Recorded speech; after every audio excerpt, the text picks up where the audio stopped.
And now, to honor America and all that it stands for, as well as our freedom and all those who serve to protect it, the playing of our national anthem.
Yep.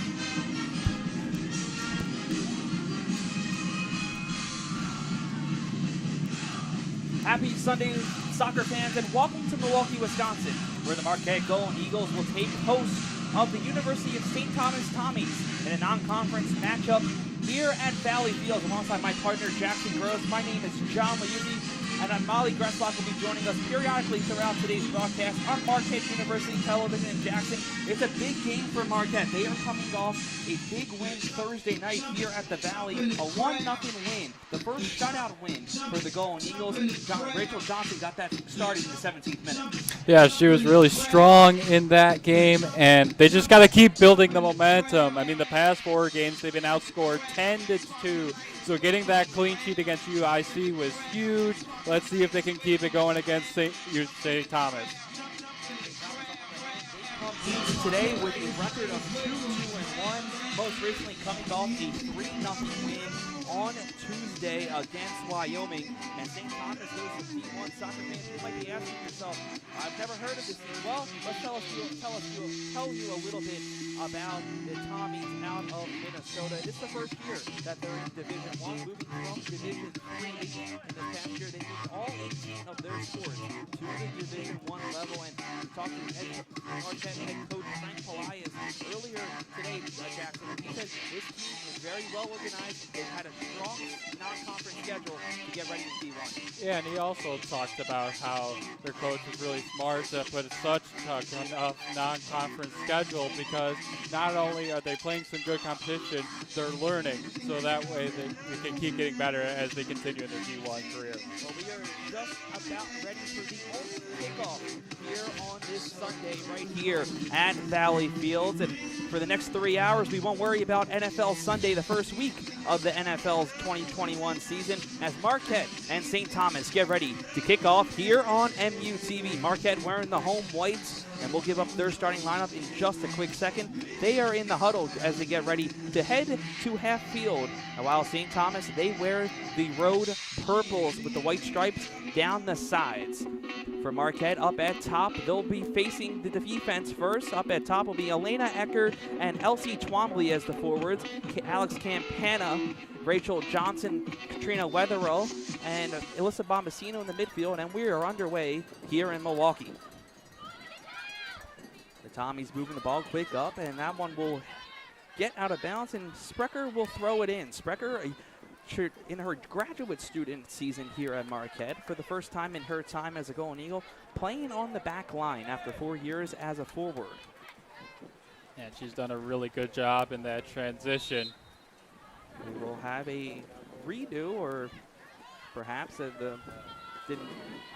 wasn't good enough for the one to come in for St. Thomas. So a free kick early up here for Marquette. Sprecher getting ready to set it in the box.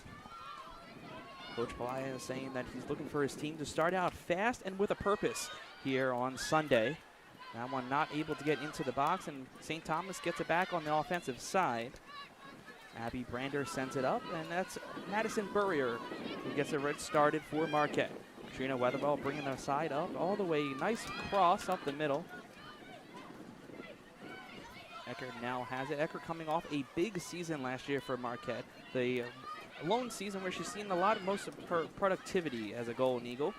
Came back on that COVID-19 extra year of eligibility by the NCAA. This one get it right in the right corner, and that one will head out. Another throw in as the Golden Eagles move the ball up the right side of the field.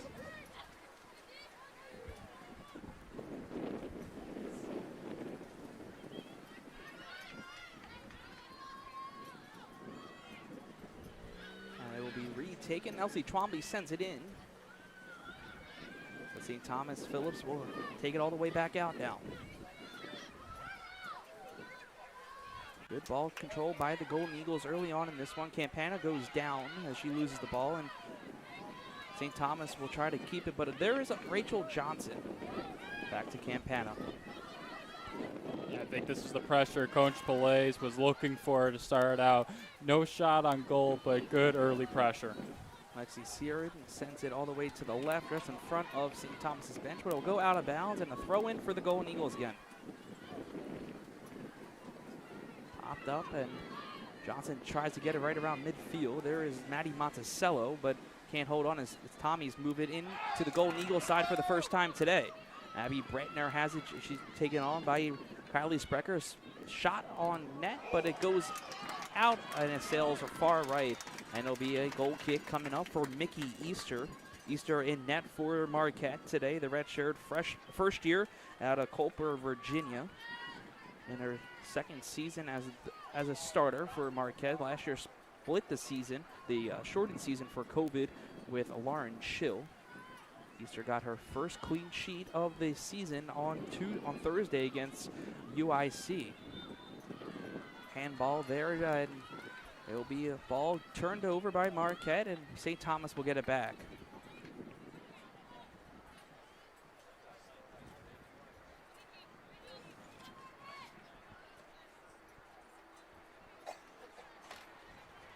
Taking the free kick for the Tommies will be defender Gabba Palazzo. Palazzo, a senior out of Colorado. She sends this one into the box, and it's tipped up in the air by the header, and Rachel Johnson and Campana will get it out. Phillips sends it back in, but this time caught right by Easter, right along the back line, and she'll get ready for her first kick of the day. Yeah, some really good pressure as well from St. Thomas, but just weren't able to get it quite on net. Campana tries to save it, but it was far out of bounds, and St. Thomas now holding a lot of the possession. 4 minutes into this one here at Valley. One goes past Sprecher, and Monticello gets it back up. There's Johnson moving along the midfield. Sends this one, and a header. Marquette trying to keep possession. Bonnie Lacey has it, but it'll be pass intercepted, but out of bounds. Lacey throws it in, this time back into the side. Foul called against Marquette, and another kick coming up for St. Thomas. Very physical game so far at Jackson between both teams. This is the first time these two Midwest foes have squared off. Yeah, that usually happens in first-time meetings, either of the season or all time. So these teams are just trying to feel each other out, and eventually things will start to open up. Real nice free kick there, put into the box, but Madison Burrier goes down from a St. Thomas player, and it'll be a Marquette kick. Burrier gingerly getting up there, holding on her lower back, but looks to be all okay as Easter gets ready for the kick. That back line for Marquette is the bread and butter of this team. A very experienced unit for Marquette, a unit that did not really lose anybody. They added an addition with Kylie Sprecher in the back line. But when you add Madison Berry, Madi Mazzucello, and Bonnie Lacey, those are 3 veterans on that line that have started for most of their Marquette careers. Yeah, and that back line's going to be huge through the rest of the season, and we're already seeing that early on. And Marquette's, both of their wins, they've held the other team to 10 shots or less. So they need to continue to do that, and hopefully they can with that experienced back end. Phillips takes the kick, and a header from Monticello will be put into the hands of Easter. Marquette looking to get the offense back up going.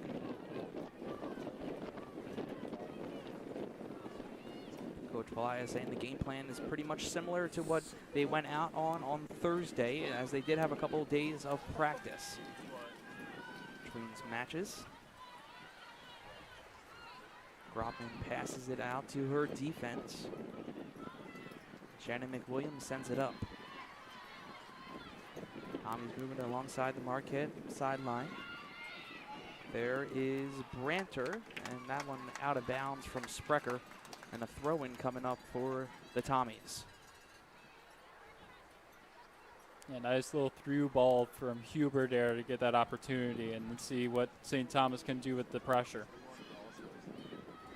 Marquette had it for a quick second, but lost it as Campana intercepts the pass and sends it back up, but nobody there to get it for Marquette. Neither team has recorded a shot so far through 7 minutes of action. Bombasino sends it up to Eckert, but that one will sail a little bit past and go out of bounds from McWilliams. So a Marquette throw-in just in front of St. Thomas's bench. Attacking first and a quick attack style. 2 big philosophies for the Golden Eagles this year, as they are now in their 6th game, my apologies. A 2-3 record.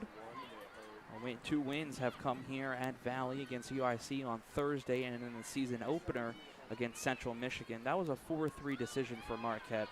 They did lead 4-0 going into halftime, but Central Michigan scored 3 in the second half to make it a game. That one sent into the box, but saved there by Olivia Gropman, the goalkeeper for St. Thomas. Yeah, and those 2 wins, like you said, that fast offense, and you just said that Marquette was up 4-0 against Central Michigan, so Marquette continues to start out fast, just like Coach Pelaez said. That one back to Marquette's defense, and Monticello was there, and she sends it up. Almost a bicycle kick by Sprecher. Johnson now has it. Back to Campana. Campana sends it up all the way into the corner. Sprecher, Eckert rather. And that one will go out of bounds. Real nice job by Alex Campana to get that ball go over the midfield. Campana, one of the star key players to this Marquette team this year. Had a quite handful amount of shots on Thursday against St. Thomas. She scored the first goal of the season for the Golden Eagles against Central Michigan. 1 of 4 goals from Marquette that night. Other 3 came from Trina Weatherwell. She had 2, and the other one was the newcomer, Maggie Starker, a first year out of Whitefish Bay, Wisconsin. Corner kick for Marquette coming up as Johnson gets ready. This one back to Sprecher. Sprecher sends this in the box, and it'll be the header and out by St. Thomas. A good clear from Huber there, just wasn't able to get it to Weatherall, who was right in the box. Marquette moving the side, cross, and that one will be offsides called against the Golden Eagles. Just a little too fast, as looks like Bombasino was ahead of the ball and from the defender of St. Thomas. Yeah, that flag went really quick before Bombasino even touched that ball, so a good call. Gabba Palazzo will take the kick for St. Thomas. Sends this along the midfield. Monticello has it, but she loses it. Pass inside the box. A shot blocked by Sprecher, and Monticello will clear it. Close no call. And that will be picked up by Easter. Real nice recovery there by Monticello to get back.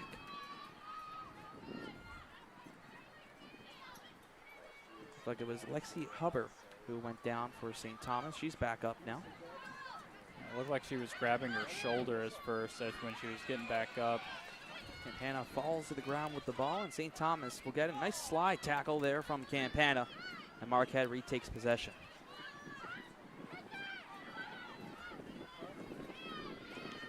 Golden Eagles picked 8th in the Big East preseason coaches poll after a year where they went 6-4, their first winning season since 2017.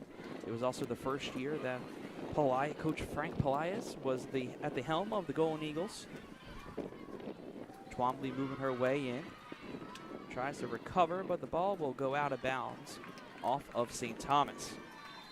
Yeah, going 6-4 last year, it was a good reset year for them. Obviously, new coach, hard circumstances with the pandemic, but solid 6-4 record, and they're hoping to continue to build on that for this year. That one out of bounds off Marquette, and it'll be a goal kick coming up for St. Thomas. You mentioned that it was the first year for Plias, and he's a name that is very familiar for Marquette fans. Before he came back from Marquette after a 5-year stint at Loyola Chicago, he was the assistant and associate head coach of the Golden Eagles under former head coach Marcus Rodas for 19 seasons.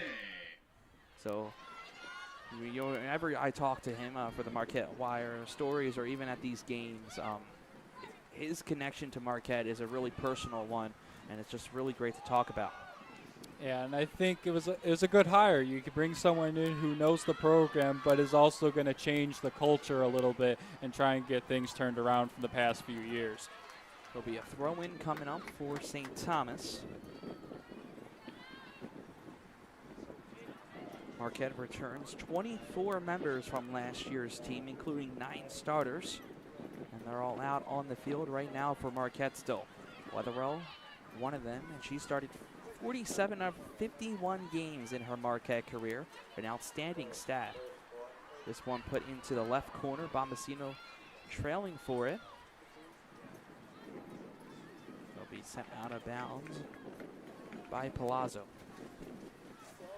Yeah, that just shows the true durability of Wetherall and how just good she's been for Marquette, and how that consistency for each team's lineup and keep playing. Bonnie Lacey throws in an Eckert trying to keep the ball, and they'll move it in just a couple inches. Correction, that was Alyssa Bombacino on the throw-in. She'll takes it again for Marquette. Campana. Bombacino sends it back, this time to Lacey. Lacey sails it inside the box, but the header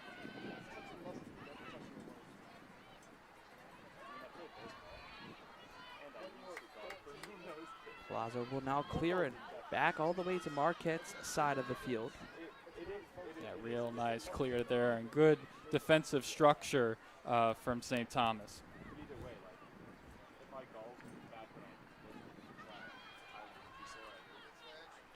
This time it's intercepted by Campana. She's on the fast breakaway, moving her in her side of the field.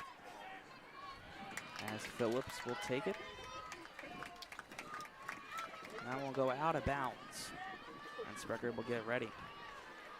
Campana and Turka, when I was writing my season preview on this Marquette team, Polias mentioned she is one of the key engines for this Marquette team as she sends one in on net, but it's saved by Grappin. Her and Wetherell, 2 key engines at the top for Marquette on the offensive side. They both are really good defenders, but they also have a nose to score on the goal. Yeah, you're absolutely right, John, there. But he also mentioned when we talked to him earlier today, it's not 1 or 2 people. Yep. It's the rest of the team surrounding them to build confidence and assist and assist on goals.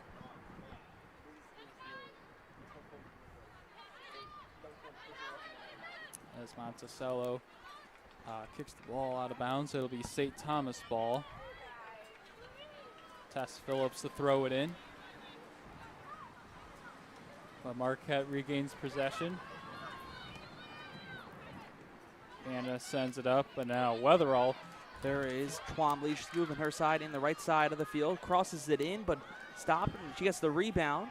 This one put back in the box. Eckert takes a shot. Twombly back at it, trying to fight. Great job by Marquette here. Campana now has it, moving in.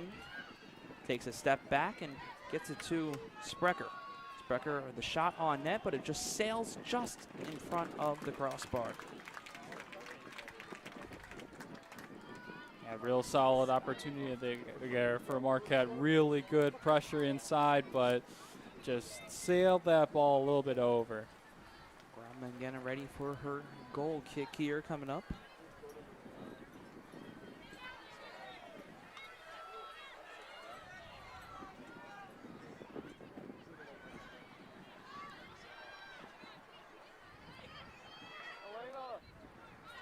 Sprecher now with it, but it's kicked out of bounds, but Marquette will retain possession as it goes off of Brantner.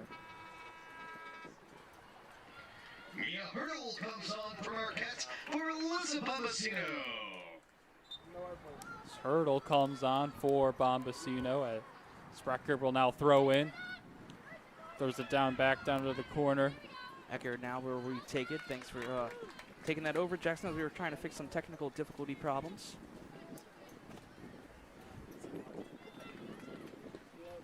Sprecher getting ready to throw it in now for Marquette.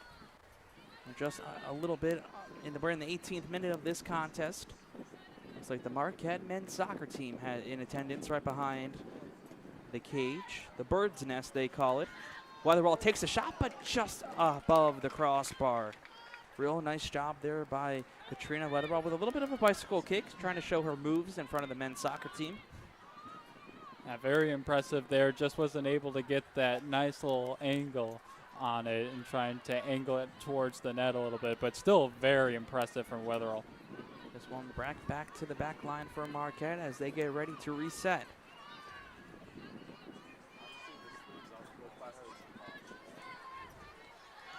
Sprecher passes it up. There is Twombly. She tries to step. She takes it back. Back to Sprecher. This one off the face of number 11, Lexi Searin. And then it will be a corner kick. Marquette's second corner kick. Let's see what they can do with this one after an unsuccessful first.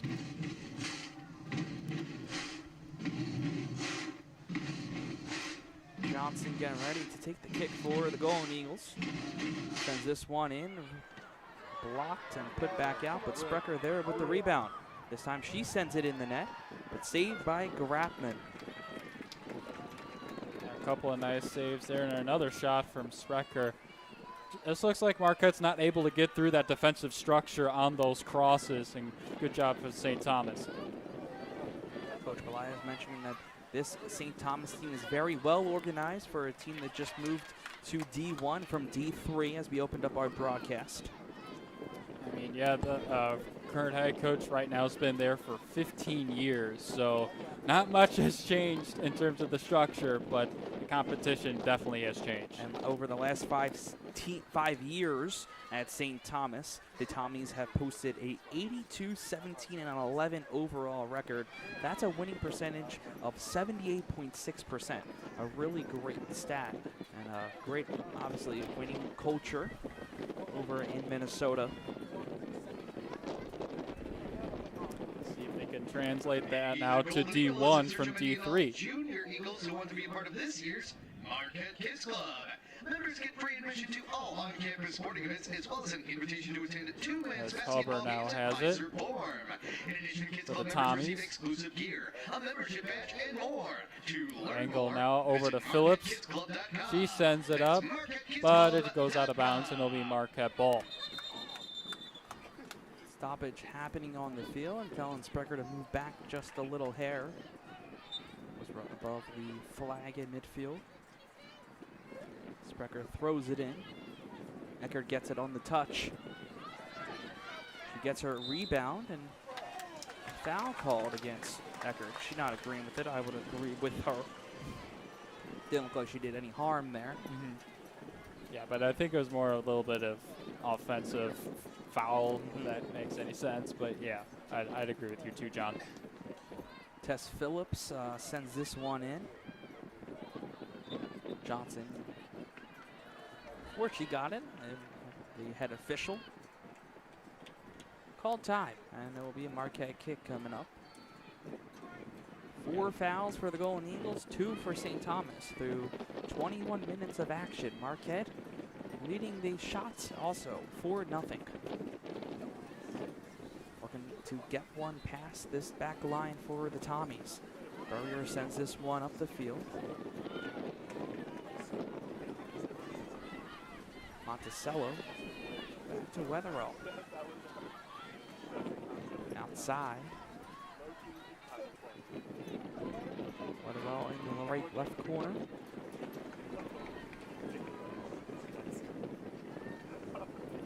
And once again, good defensive pressure there by St. Thomas, and just kicking that one out of bounds and forcing a throw in.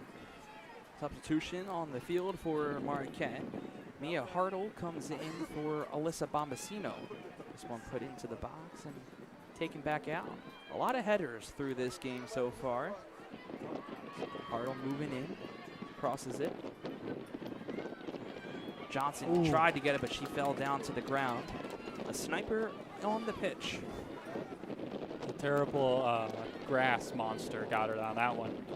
Real natural grass here at Valley Fields. Just one of a few fields in the country that has real artificial grass. If you want to learn about a little bit more, go on the Marquette Wire website. And there was a story done about 2 years ago about the field here at Valley by John Steppe and Jack Phillips. I gotta ask, John, do you prefer grass or turf? Well, as a former soccer player myself, I like the grass a little bit more, mainly for being a defender more where I played. It was a lot easier to get the goal kicks going when you had a little bit of height to the grass. The turf, the ball speeds up a little bit. You have to have a real great skill sets for that, and I did not have that. So that's why I'm here on the broadcast headsets and not on the field at Division I. And I mean, no turf burn as opposed to the natural grass. I'm sure that was a big plus. Campana just outside the 18. Moving the ball around with the dribble. Gets Sprecher inside the corner. Twombly had a touch. And a collision by Marquette gives St. Thomas the breakaway. Sprecher moving her way back on the left side of the field. St. Thomas moves in, and that one just gets past the goal post of Marquette. A real nice job by the center backs for Marquette, Madison Burrier and Maddie Monticello to recover. Kate Gibson comes in for Elena Eckert on the field. Gibson, a first year for Marquette out of Kansas City, Missouri. And that was a real dangerous opportunity for St. Thomas there. Abby Branter had the shot for the Tommies. Ashley gave it to Jasmine Gates instead. Gates, one of the 5 goal scorers for St. Thomas. 5 different players have all scored for St. Thomas in all 5 of their games. Offsides is called on the Golden Eagles as Gibson was quite a big territory past the St. Thomas defender. Good strategy for Marquette to put it in the corner and get the breakaway, but you got to make sure you watch that back line of the opponent. Yeah, it's all about timing on those passes and making sure that you're staying in lockstep, but then having enough to get that burst once the ball lands. St. Thomas now on the offensive top.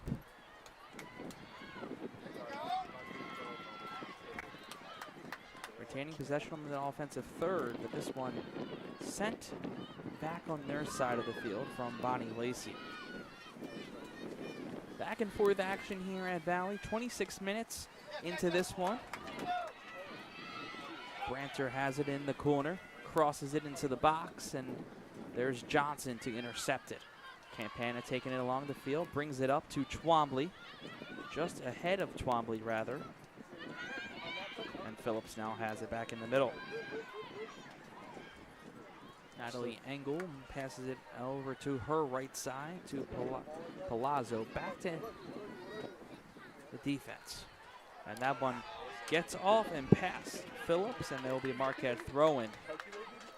It just had the foot a little bit too high to stop that one, and it just went straight through. Those are always tough bounces to deal with.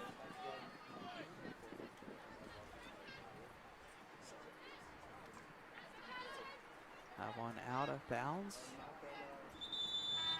Substitution coming for Marquette. It will be the Grafton, Wisconsin native Haley Block coming on for Katrina Wetherell. A real cool story about Haley Block. She didn't start her career here at Marquette. She transferred from Southeast Missouri last season, and obviously being a local product, she watched a lot of Marquette games growing up. She actually was a ball girl during her youth here at Marquette, so for her to get a full 360 now to be able to play in the Golden Eagles uniform is pretty cool. Yeah, that's a fantastic story there, John. Great speaking to her last year after she transferred to the Golden Eagles. Block playing the midfield for Marquette. She was the Ohio Valley Freshman of the Year back in 2019. Throw-in coming up for the Golden Eagles now. Sprecher takes it. This one put into the right corner. Trailing it is Twombly, and it will go out of bounds, as it didn't get a piece of Twombly. Just 3 defenders on the back for Marquette. Lacey, Monticello, and Burrier, with Sprecher taking the shot. The throw-in. And Phillips gets it. Block. Trying to regroup it now for Marquette. Burrier will take it and put it in the box. Header by Twombly. Nobody there to get it.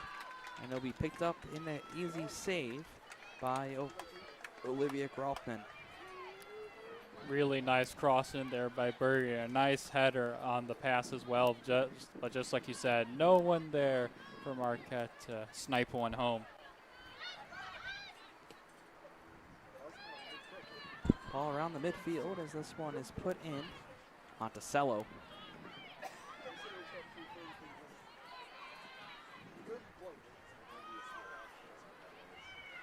In the left corner, and this one sails and will go into the bushes.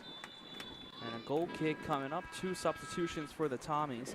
About those bushes, Jackson, a really cool story, and it tells you the connection that Frank Pelias has with this program. We mentioned that he was an assistant and associate head coach here at Marquette for 19 years under Marcus Roders. At the beginning of the season, I asked him, what was it like after that first game back at the Valley, coaching in front of Marquette fans? Because last year they played just next door in the bubble here at Valley Fields, and he was like, my heart never left Marquette. He was talking about that he helped build and plant those bushes when Valley Fields opened up back in its days. And for them to be 30 feet high now, it's symbolic for the head coach. Wow, that's incredible. I mean, to have that kind of connection with the program and helping build such an iconic part of Valley Fields is just incredible. Sprecher keeping this one in, and this one will go out. And a corner kick for the Golden Eagles coming up. Corner kick, Marquette. Marquette's 3rd corner kick of the day. That is how they scored their lone goal on Thursday night. Katrina Wetherell sent it in from the left corner, and Rachel Johnson got the header inside the box. It was all Marquette needed. Goal in the 17th minute, and the defense picked it up from there. Johnson takes it on the right side, sends this one in. A high one, and this one tries to get it.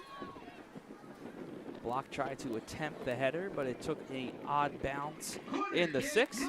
But another chance to take a corner kick, and Johnson just heads over to the other corner. Yeah, just not quite able to get ahead on that one, but still a good attempt.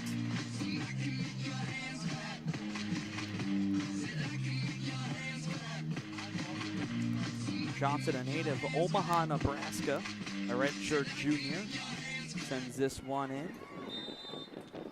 And a foul inside the box as the kick went in the air will cancel that opportunity for Marquette.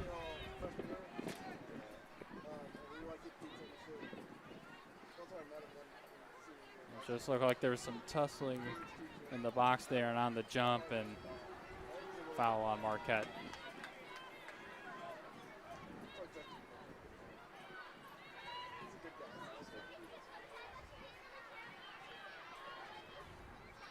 As Marquette takes back possession after Gates turned it over, and Marquette will turn it over again.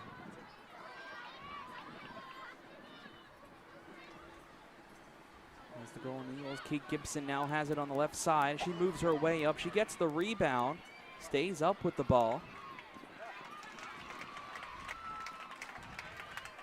And it'll be a throw in for the Golden Eagles. Momentarily, we'll send it down to our sideline reporter, Molly Gretzlock, for the first time, as we are in the 32th minute here in the first half. Still 0-0 between Marquette and St. Thomas. Marquette's trying to break the ice open here in the front of the home fans. Head coach Louis Bennett just at the cage alongside the start of the grandstands. And Molly, you know, coming into today, Marquette had that 1-0 win on Thursday, but the message was a little bit more important on yesterday. Head coach Pelias gave to his team as they prepared for today's matchup against the Tommies.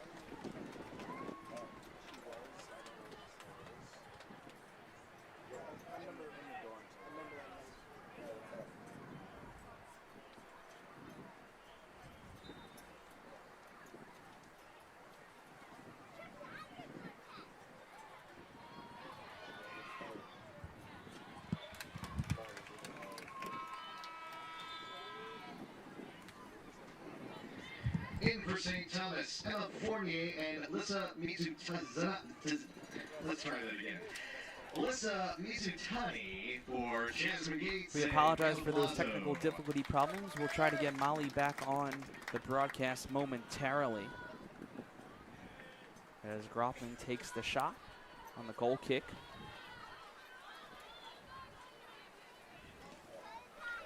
This one goes and plays a little bit of ping pong inside the bench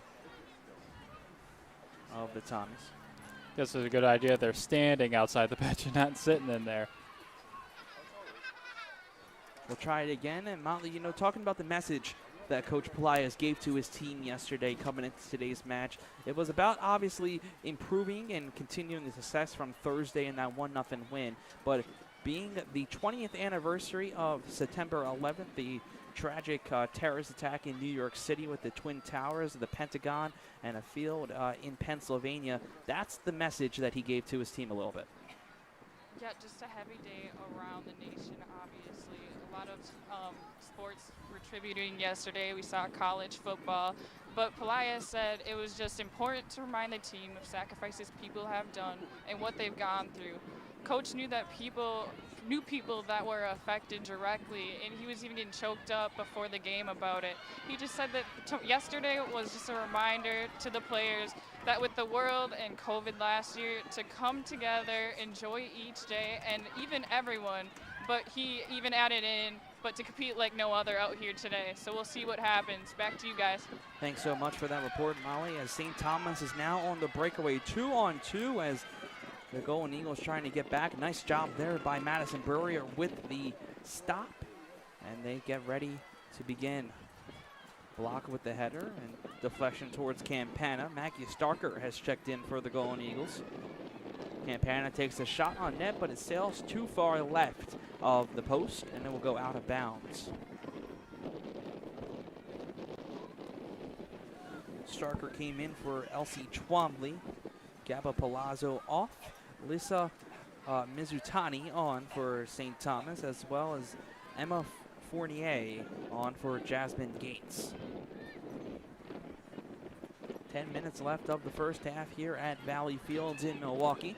You're watching a presentation of Marquette women's soccer on Marquette University's television. Kate Gibson has it, open net. Sends this one in, and Maggie Starker finishes it with the header. The freshman duo connect and put the Golden Eagles up 1-0 here in Milwaukee. What a big goal for Marquette. The freshman taking it all over. Yeah, man, that was incredible. I mean, it wasn't necessarily the fast start Coach Velez was looking for, but just a fantastic opportunity there. Gibson steals it away from the St. Thomas defense, and she doesn't quite take the shot as well, but good patience from the first-year player to cross it in and just a wide-open header.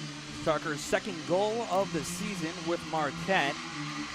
Certainly making her mark, no pun intended, in the goal with the Golden Eagles. 1-0 Marquette here in the 36th minute. What a big goal. You see just the excitement and energy lifted a little bit here at Valley with the home team with a 1-0 lead.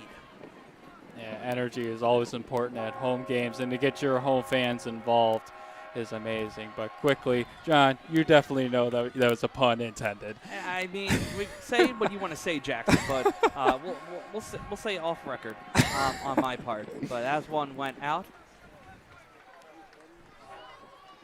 as Marquette gets ready to throw it in. And trying to press a little bit more here on this St. Thomas defense.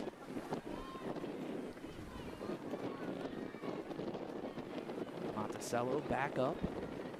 Gibson now has it. She's on the breakaway. Takes it back a quick step. Hartle puts it in.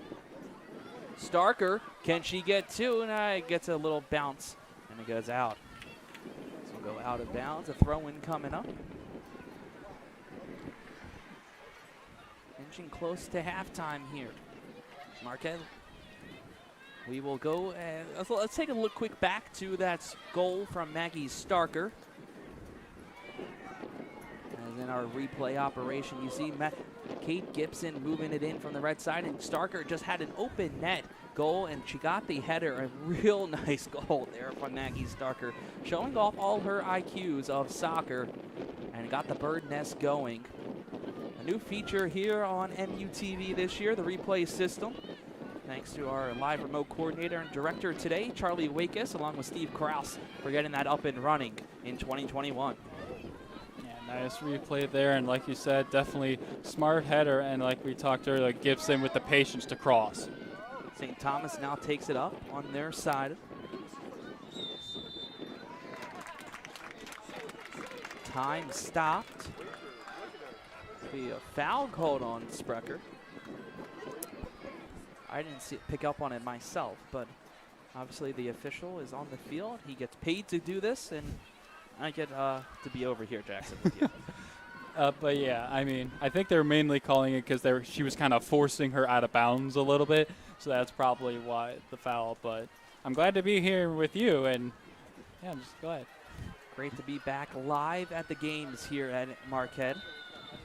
We got a couple live remotes in person last year, as this one is saved by Easter.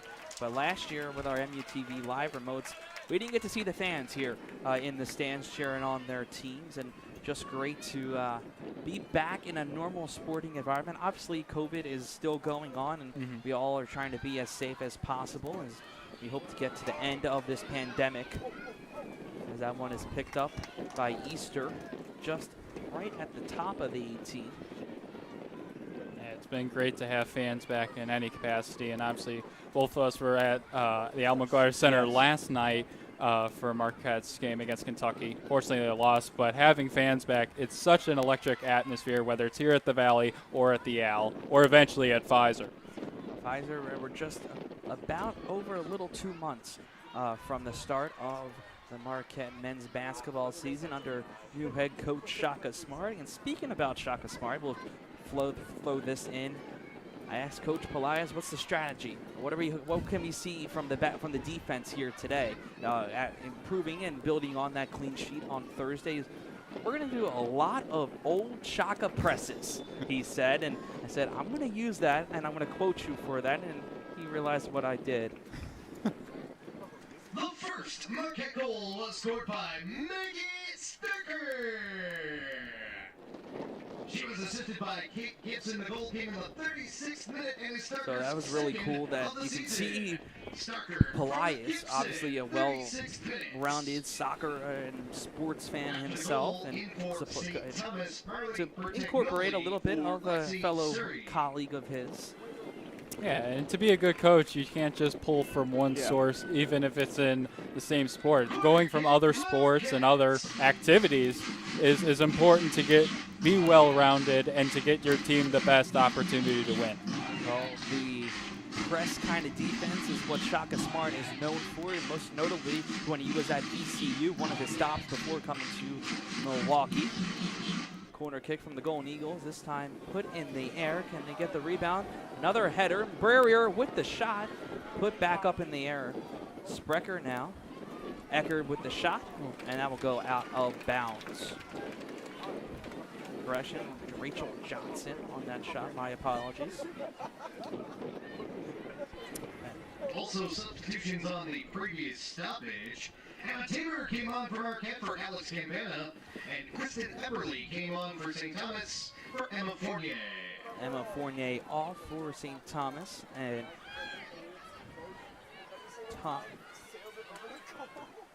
Maddie Bomsta on.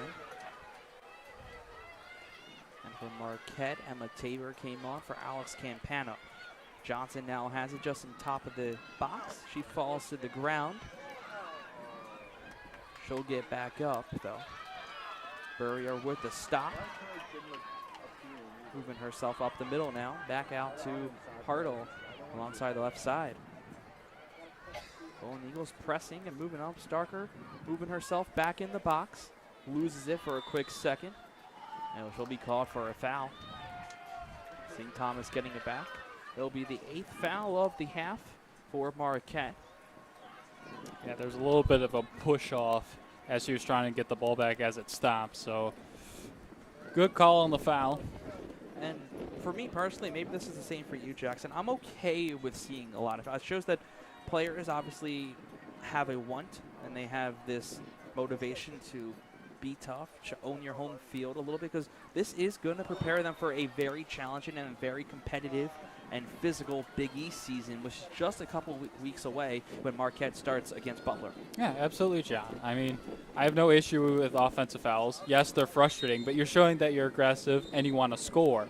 If you're not doing that, then you have some other issues on your team that you need to start sorting out. But, yeah, I'll take an offensive foul trying to score any day of the week.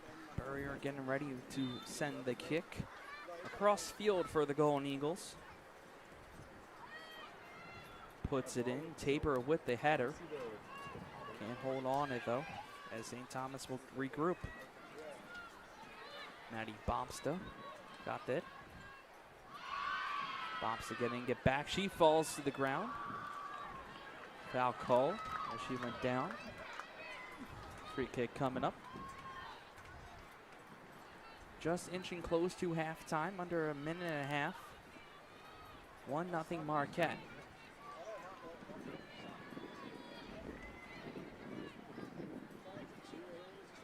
Tommy send it in across the Marquette defensive third. Header there by Burrier. Almost cleated in the head was Johnston. They'll call the late foul on that one. Pretty dangerous kind of play there. Yeah, obviously no malicious intent there or anything, but still dangerous, especially if they're using metal cleats. Burrier getting ready once again for a free kick. Burrier in her 3rd season with Marquette. In her first year season, she was named a team captain, which is very rare for a first year to get, but it was what Marquette needed back then. Tabor now has it, sends it to Sprecher alongside the right side. She keeps it in bounds, and this one goes out off of Marley Bertagnoli. Yeah, you need that type of leadership early on. You can't just necessarily rely on seniors and juniors to lead right away. Having those young leaders that you can build with after those older players are gone is huge, and Burrier is a prime example of that. Mason Clare, a red shirt first year, comes on for the Golden Eagles for Kate Gibson. Gibson had the assist on the lone goal so far in this one. Sprecher throws it in. Tabor passes it up. 10 seconds left. 9, 8, 7, 6, 5, 4, 3, 2, and 1. And that will be the end of the first half for the Marquette Golden Eagles. Be the University of St. Thomas Tommies by a score of 1-0. They're going to actually. Looks like they are calling a foul. Free kick just outside the box. So Marquette could add to their lead here. Wasn't sure if that foul was going to be happen after the bell went off, but 2 seconds coming off. Rachel Johnson, Haley Block. We'll get ready for the kick. The wall has been built for St. Thomas. Marquette asks for the 10 feet, as they should. Big, huge play. Big play here going into halftime. We'll see if Marquette can add to their lead. And you have to send it right into the box right away. Yep. You can't pass out and then take another pass. Block, Johnson up near the ball. We'll see who takes it. Ben Haley blocking past. We'll see if that continues here.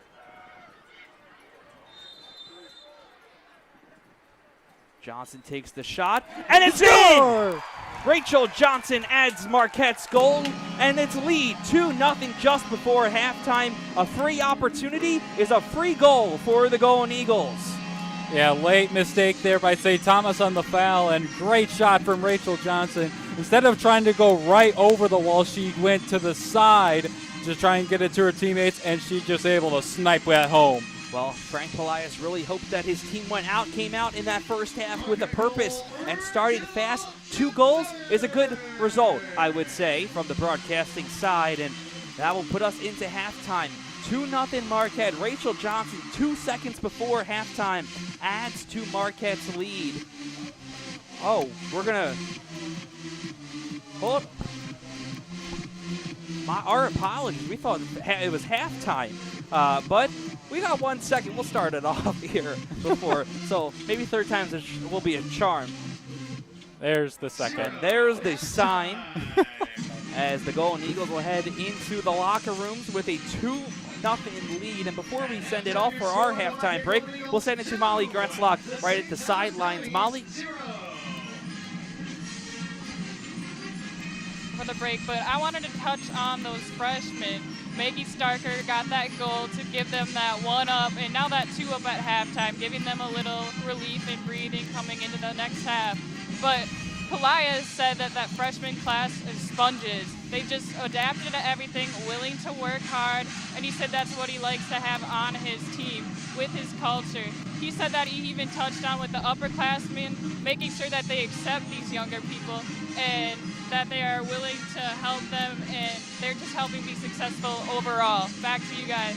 Thanks so much, Molly, for that report. 2-0 Marquette at halftime. Goals from Maggie Starker and Rachel Johnson in the first 45 minutes will give Marquette their third lead at halftime rather on the season. All have come here at Valley Fields. We'll step aside for a halftime in 15 minutes or so. We'll be back for the second half. You're watching Marquette Women's Soccer on Marquette University Television right after this.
Matches, of course, non-conference action still ongoing as we wait to get to the conference season in Big East play. By the way, the Big East Women's Soccer Scoreboard is presented by the Big East Digital Network.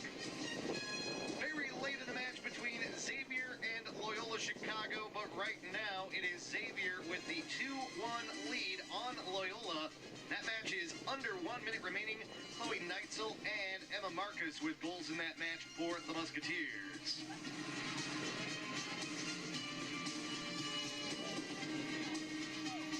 It is Seton Hall with a lead on Lehigh. In fact, that match has gone final now.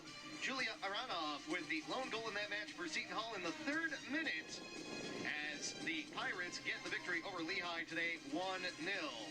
It's Butler with a 3-0 lead on Ball State right now. That match is in the 85th minute. Katie Soderstrom scored on a penalty kick in the 56th minute of that match. Final earlier, UConn women's soccer gets a win over Syracuse by the final score of 3-0. 3 different goal scorers in that match for the Huskies. St. John's was supposed to play Central Connecticut today. That match was postponed due to COVID protocols. They will try to make up the game at a later date. They're heading to overtime between Villanova and Colgate. That match is currently 1-1 at the moment. And that'll do it for your Big East Women's Soccer Scoreboard for this Sunday, September 12th, 2021. A reminder, the Big East Women's Soccer Scoreboard is presented by the Big East Digital Network, now powered by Flow Sports. Learn more at BigEast.com.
Welcome back to Valley Fields at halftime.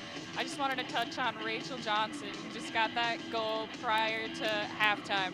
The veteran of the team has been vital to the program. She scored the one lone goal of the game on Thursday against the UIC Flames, and she's just been someone that has been a person to look at for those underclassmen.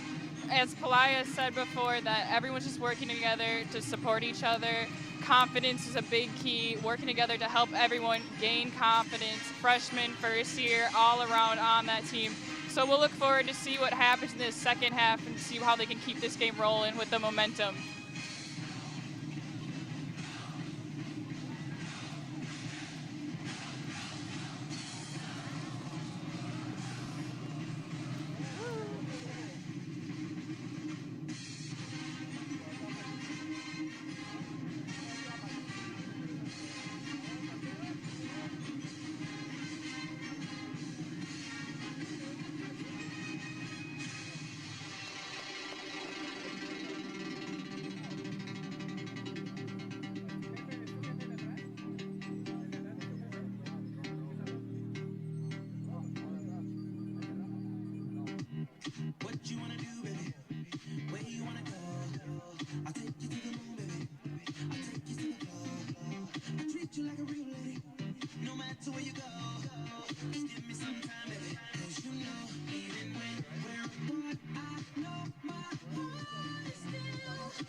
to Valley Fields here in Milwaukee, Wisconsin, as we get ready for the second half of action between the Marquette Golden Eagles and the University of St. Thomas Tommies, alongside Jackson Gross and Molly Gretzlock. My name is John Lizzie. I'm so glad you're with us here on this Sunday afternoon, a gloomy Sunday, a little bit chilly of a Sunday here in Milwaukee, as we inch closer towards the tough winter weather here in the frozen tundra. Frozen tundra, East right? Coast. I'm partial with the weather here in the Midwest, Jackson, as Eckert gets ready to start off the second half. Weatherell sends it up. I'll see Twombly. Twombly takes a shot on net, and that one just off the hands of Grotman. What a start that would have been for Marquette if they were able to get their third goal of the match. They lead 2-0 in the second half after 2 first-half goals from Maggie Starker and Rachel Johnson. Johnson takes a shot on net, this time saved through the legs of Grotman. Golden Eagles starting out quite with a purpose on the attack side in the second half. Yeah, it's going back once again to that key: start fast and finish fast. Finished the second half fast, and now starting the second half fast. Well, the Tommies now get the ball on their side. Weatherell intercepts it. Weatherell named to the All-Big East second team last year for her efforts in the shortened COVID year. Campana tracing back right now as Palazzo puts it in the middle. They take it in. Jasmine Gates crosses it, but that goes out of bounds, and it'll be right in front of the Marquette men's soccer team in the Birds cage. And it'll be a goal kick coming up from Mickey Easter. During halftime, we saw, well, when I got out of the press box a little bit here, Jackson, head coach Louis Bennett of the men's soccer team interacting with the fans back in here in the stands, which is a great sight to see. And you see that the coach also really appreciates having the fans come to both of the soccer teams. Yeah, I mean, we've seen support between the different teams throughout this entire weekend. Like men's lacrosse and women's soccer at the volleyball game last night, and now men's soccer here today, and it's really good. It builds a bigger community beyond what sport you're in. Well, regardless of the sport and regardless of the time that the world is in, the game of sport, the world of sports is able to unite an entire community. We've seen that here. This one up as Johnson gets it. And that idea of unity through a community was put into action yesterday by the Marquette women's basketball team, along with the UWM women's basketball team and Milwaukee Police Department, as they held a free clinic at Washington Park yesterday morning for grades 1 through 8. Myself and one of our assistant sports producers, Kylie Goetz, was in attendance for that one. Make sure you check out for our coverage later this week on that. A great event, and that was the message that Coach Megan Duffy of the women's basketball team here at Marquette was trying to preach, that you can unite a community in a lot of different ways, and they were able to teach the sport they love to the next generation of players. Sports just has a unique way to bring people together of all walks of life, and I can't wait for all that story and that coverage to come out. I know you were showing me a few pictures from that event. They look really good, so I'm really excited. It was a really cute event to see the young players interact with these college student athletes, as Twombly has it in the right corner. Gets the bounce off of the shin guards of the St. Thomas defender. That one will go out of bounds off of Marquette. And the throw-in coming up for St. Thomas. Taking the throw-in will be Lisa Mizutani. Mizutani, a first year out of Minnesota. Ran also track and field in high school. And was a member of the 2018 state championship team in track and field. As Campana now has this one on the left side of the pitch. Puts it in center, but intercepted by the back line of St. Thomas. Marquette out shooting St. Thomas 10-2 so far in this contest. 1 save for Mickey Easter, 4 for Olivia Grapman. Yeah, that plays right into the keys I was talking about earlier. Make sure Marquette yourself has double-digit shots towards the net and limit your opposition's opportunities. So far, so good. Bonnie Lacey getting ready to throw it in. Eckert gets it on the bounce, loses it for a quick hot second. This one gets back a little bit close to the defense. Pass back to Grapman. She'll get ready, but Twombly almost intercepted that one. Little hesitation and a delay kind of sent there from Grapman, but got it out just in time. We'll get ready for another throw-in from Mizutani.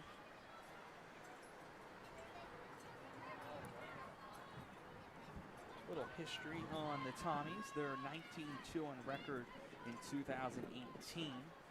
Included school record for wins and the longest win streak in program history at 14. We mentioned that they're new to the Division I level, but they are a well-established winning culture in college women's soccer. And that's a big thing, especially when you're switching divisions. You want to have that winning culture right away and making sure so that way if you do struggle early on, you're not getting down on yourself because you're playing this new competition. You know you can improve and get better. Burrier fights for the ball. She'll get called. Might get carded. She ferociously kicked the ball away.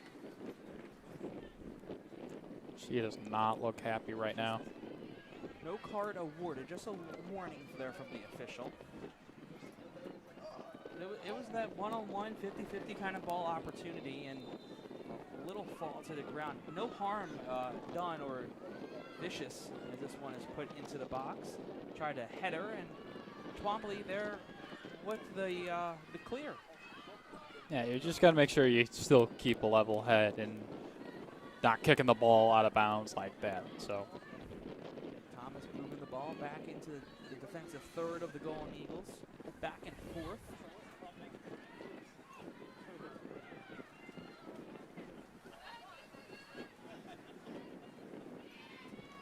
Marquette on a 4-game homestand that started on Thursday as Sprecher moves her way along the right side of the field. Crosses this one. Eckert just not able to get it as it is picked up in the ground by Grapmo. 2 more games on the homestand next Friday against North Dakota State, and then the Big East opener, which is just at the end of the month on September 23rd against Butler. Butler picked second in the Big East this year. They won the Big East Midwest Division last year. Marquette finished in a tie for second place. So they got a share of second place, but they lost the tiebreaker with Creighton and Xavier. And that forced the Golden Eagles to miss the postseason for another year. A goal that this Marquette team this year looking to get back in the postseason. It's been quite some time since Marquette has been in the Big East tournament. Yeah, that would be a big, huge step for Palazo's program in the second year to make the postseason. Already so close in his first year, so it would just continue that building step to continue to get the program where it needs to be. Well, we said it in the first half. They're coming off their first winning season since 2017, and that was one of the main reasons they got 3 key players back.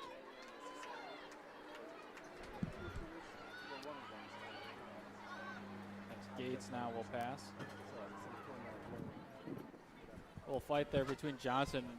Johnson looks like her shoulder got bumped as it will go out of bounds, and it'll be St. Thomas ball. Tommy's getting ready for the throw-in coming up. But going back to that, they got 3 of their key players, or 3 key players to the culture of this team back this year in Maddie Monticello, Elena Eckert, and Kylie Sprecher, thanks to the COVID year given by the NCAA. So they're all graduate students on this team. They had the extra year back. They wanted to come back because they knew that they could get this team back to that winning culture, get back to what they started their Marquette careers with, because those 3 players, along with the upperclassmen on this Marquette team, they've been through a lot through their careers. Some really tough seasons in 2018 and 2019 where they didn't get double-digit wins. They didn't get past 5 wins on one of those seasons. So they're getting back finally in that kind of Marquette culture, the Marquette expectation of winning, and also building a team culture that is surrounded around being sponges that we're seeing a lot from their first-year class that Coach Pelias was talking about. Yeah, being sponges, and one of the other big things that I think you wrote about in your preview is the idea of being owners instead of renters. Instead of, as graduate students, we're just going to be here for another season. Owning the time that you have, and for the younger players, start to own and build on yourself so you can continue to build this program. Weatherwell went down hard on that play as St. Thomas gets the ball. She gets up just couple seconds, but you're talking about that homeowners instead of renters. Yeah, I did mention that in my season preview along with Kelly Riley and Matthew Valenti, the women's soccer beat this year for the Marquette Wire Sports Desk. And Coach Pelias comes up with these really great analogies as this one is popped in the air and caught just next to underneath the crossbar by Easter. He comes up with these really neat analogies where he is able to connect life with the game and able to teach it to these players. And he saw, I kind of asked him, like, I know you don't speak about the past and you worry about the future and the present, but what was it like to see the team experience that first winning season since 2017, and you're hoping to build off of that? He said he got emotional from it, and it really wasn't until that last game that the Golden Eagles ended up winning, but because of the tiebreakers, they weren't able to get into the Big East tournament. The upperclassmen on that team started crying, and he was asking himself and asked the team, like, why are you crying? Like, our season ended. Like, we didn't win something big. It wasn't a national championship or a Big East championship. And they were like, we haven't had a winning season since our freshman year. So that's when it really got to him, and he was telling me, as I'm getting a little choked up telling the story because of the connection I have with this team and covering it for 2 years, where he made a goal for himself that he's going to do everything in his power to bring these players back and give them that experience. And that just shows you the time and commitment he has to this program. Yeah, and that's that type of connection you need with your players. Yes, the coach is at the top, but you need to be able to connect with them on a personal level. And going back to your talking about with teaching them, some of these players aren't going to do professional soccer. So beyond teaching them the game, they need to start learning about life beyond soccer and life in general. And that's the main thing that he's trying to teach, along with his assistant coaches and Steve Bodie and Aaron Scott. Aaron Scott, a former Division I goalkeeper herself at Campbell and Creighton. And Bodie, well, you might know his name from the Milwaukee area. He went to Marquette High before going to UWM, where he played under Louis Bennett when he was with the Panthers. And then he coached here a little bit with the men's team before going out in the world. Tommy's moving the ball up right now. Sends this one just past the box, and Maddie Tabor will gently tap it out. And it'll be a corner kick coming up for St. Thomas, their second of the match. Yeah, nice solid cross from Jasmine Gates, but no one there for the Tommies. And see what they can do on this corner kick. Taking the corner kick for the Tommies will be Gaba Palazzo, a senior defender who wants to work as a combat systems officer in the U.S. Air Force. Pretty cool, and obviously giving back to her country as this one's put in, sails past the 18, but kept on possession by the Tommies. Ellie Tempora. But it goes out of bounds. It'll be a Marquette possession coming up as a substitution as Haley Block comes on for Rachel Johnson. We'll go back just quick, and we'll end on Palazzo. Her brothers played football at the U.S. Air Force along with the University of Oregon. So a very sports-heavy family that she grew up in.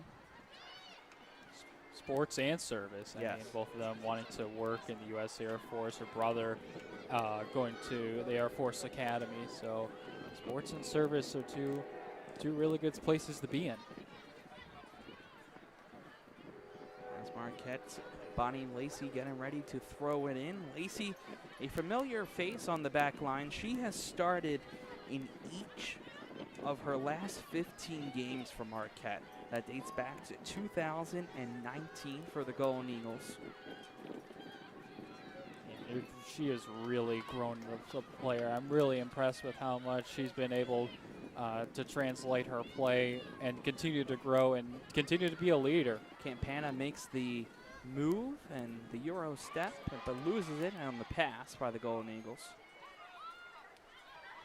Monticello chasing back, but Easter there with the clear, and she'll just let it sail out of bounds as our assistant producer, Kylie Goetz, picks it up and tosses it back into play. Nice little catch on the bounce there. Good job. Foul in the air, and there'll be a kick coming up for the Golden Eagles. Not for the Tommies, my apologies. 16 minutes into this one in Milwaukee. 2-0 Marquette. A goal 2 seconds just before halftime on a free kick outside the 18 from Rachel Johnson, and then one in the 36th minute from Maggie Starker on the header. The shot from Palazzo is caught in the air by Easter. The third shot of the afternoon from St. Thomas. Yeah, really easy shot to save there. No one is able to really get into the box for the Tommies and made life for her Easter very easy. This one back to the St. Thomas side of the field. And it will take a bounce just before going into the stands. Always got to be on eye and caution when here at the Valley. Never know when a ball will go into meet you right in the concourse.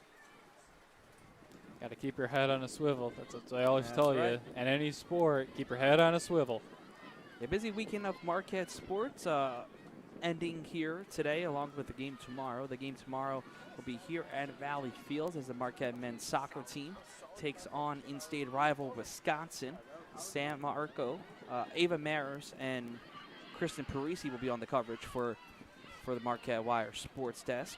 Today, later after this one at 4:30, another highly coverage volleyball game as the volleyball team takes on in-state rival Wisconsin, the Badgers number 2 in the country. Marquette looking for their first ever win against their rival at the Al McGuire Center. Their first and only win against the Badgers back in that 2019 season with Allie Barber and Lauren Speckman. So see what this group can do. It was a competitive game yesterday, but they did get swept by the defending national champions in Kentucky. Yeah, good game at the Owl at 6. That started at 6 last night. A lot of fans, as we talked about, the Marquette sports team showing up. It was Jersey night for them through men's lacrosse, women's basketball, women's soccer. I think if I remember correctly, one of the men's lacrosse players painted his jersey onto his body. That's dedication there in the student section. We'll see if a lot of students do that for men's basketball season, which starts on November 9th at Pfizer. Golden Eagles fighting for the ball. Kick coming up for St. Thomas.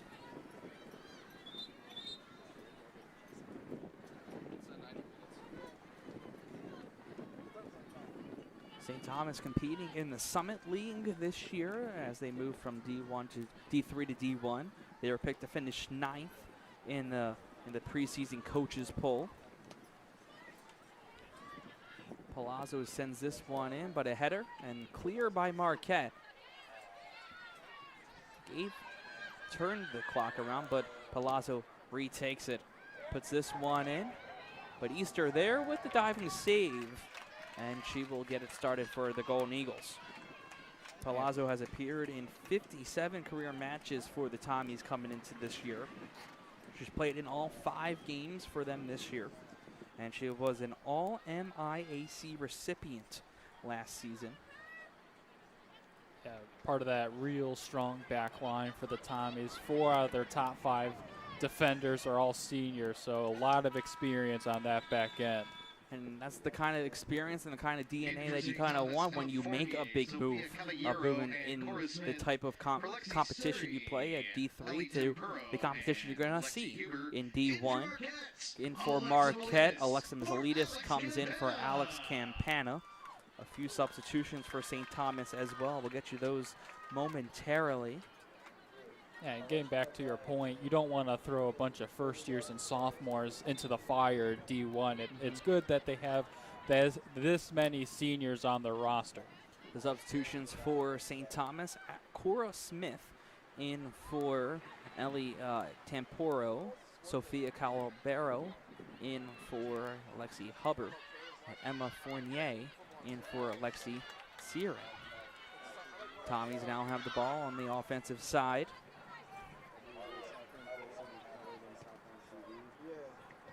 This one put in the air.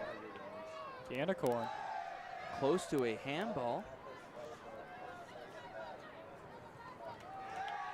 And that will be a throw-in coming up as the ball went off of Marquette.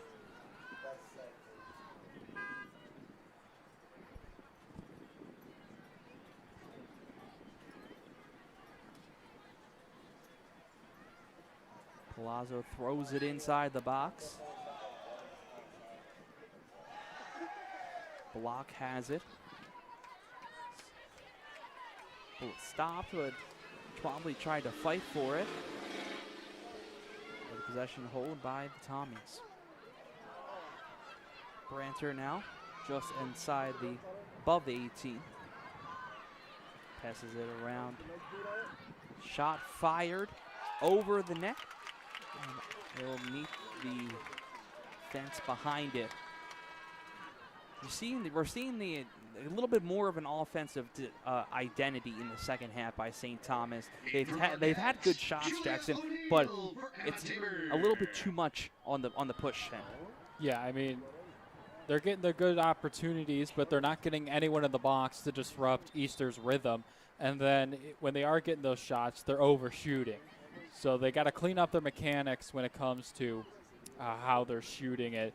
And you're right, they're putting a lot more pressure on, but part of that reason is they're down 2-0, and they only got about 20 minutes left in the match.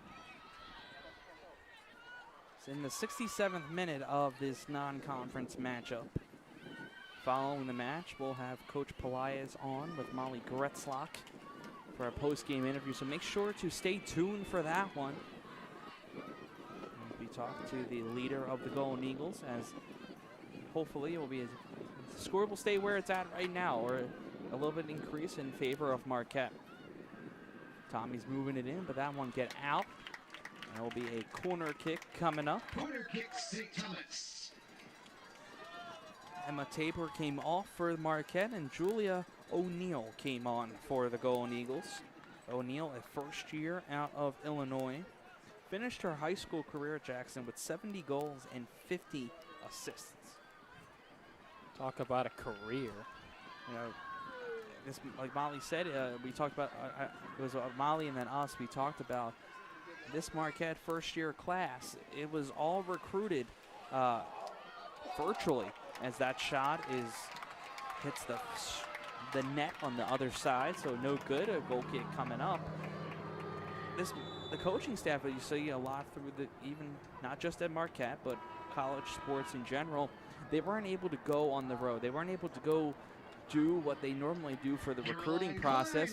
It was a lot of trust on Zoom calls, and that's what a lot of these teams is built on their first year class. The only player that Coach Pelaez saw in the first year class is Maggie Starker. She attended the first ID camp that he ran after he took over for Marquette as the head coach in January of 2020.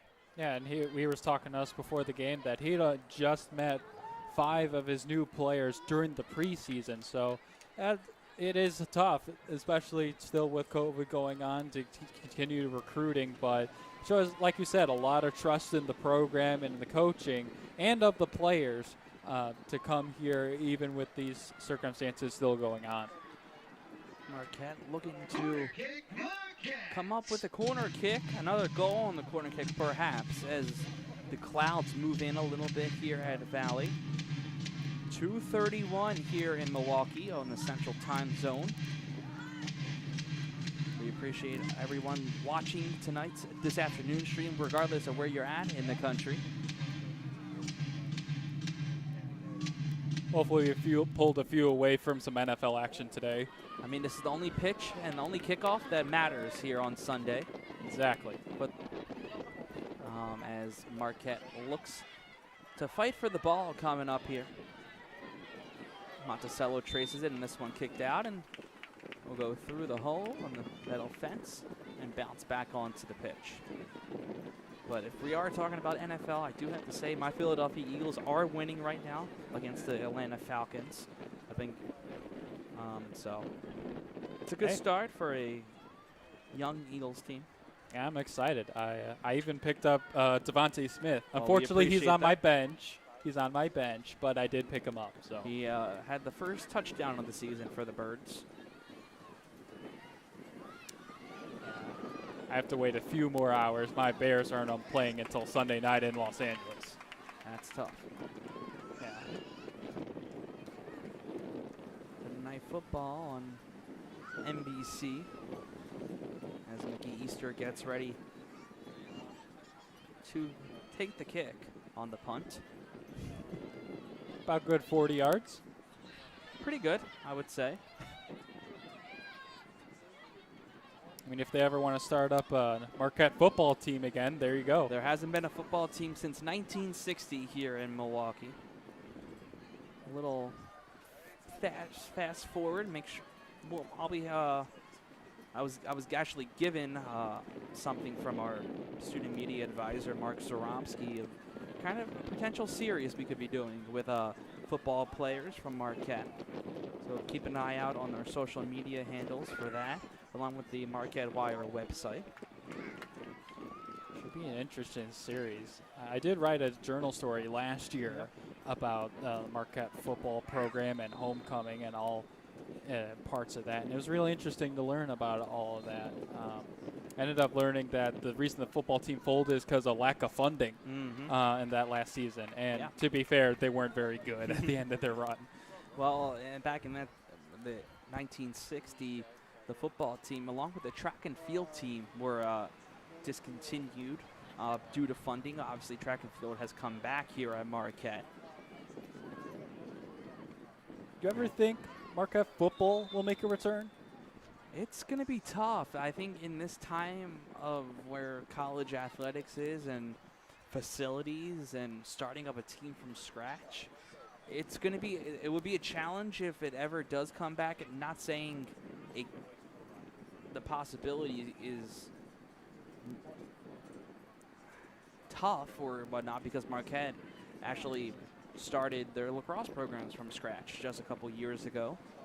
So they're up and coming. They're finding themselves. They won, the men's team won a Big East title already in their young tenure at the university. But we'll see. It's going to be interesting. The two big schools here in Milwaukee, UWM and Marquette, no longer have football teams. As Eckerd moves the ball in and looks to make the cross, and that is easily saved there by Grofman. She's been very good in net for the Tommies, besides giving up those 2 goals, obviously, but both goals came on tough circumstances. Yeah, 2 really good plays by Marquette players. But when I was doing some research, I found that goaltending isn't the only thing she's good at. She actually has her own baking Instagram page at OGBakes_. A lot of good stuff on there. I think her most recent post, she made some cake pops. They looked really good. Well, I am a big fan of cake pops, not just because of my addiction with Starbucks, but my sister makes some really good cake pops. So I've had my fair share of homemade cake pops. I might also have to look at that page because, you know, living in the apartment now and not having the meal plan, I'm going to have to take out being the chef hat a little bit more this year. Now, is that cake pop recipe a family secret recipe, or could No, that be shared? It was something I think she found on, like, Pinterest. Okay. Or food TikTok. Social media has its wonders and benefits. As stoppage happens, a trainer comes on the field. Look at St. Thomas player. And we might as well continue as they look like they're going to go through a quick concussion protocol. We hope everything is well with that St. Thomas player. We're looking to try to get the number. I believe that's Shannon McWilliams. Shannon McWilliams. A junior out of Milwaukee, Wisconsin, a local product. Hopes to work at NBC one day. She actually will have to come off due to the injury timeout. Due to the injury timeout, she has to come off for a quick second, and then they'll be able to bring her on real quickly, just like that, as you see. McWilliams returns for the Tommies. McWilliams played for SC Waukesha during her club soccer days. Also played in Spain in 2015 with the Wisconsin international team. Must have been a really cool experience for her. I mean, anytime you can travel international, it's a great experience. Nice job by Maddie Monticello. A foul is called. We'll see where it goes. Looks like it's going to go against Jasmine Gates. That's a yellow card in the 74th minute. So a Marquette free kick coming up. Yeah, clear yellow deserved there. It's a hard slide tackle.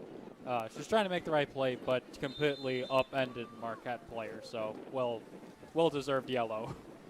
Throwing a little bit more coverage here on MUTV's broadcast of Marquette women's soccer. We're just about a little over a week from the start of live shows throughout the week on MUTV.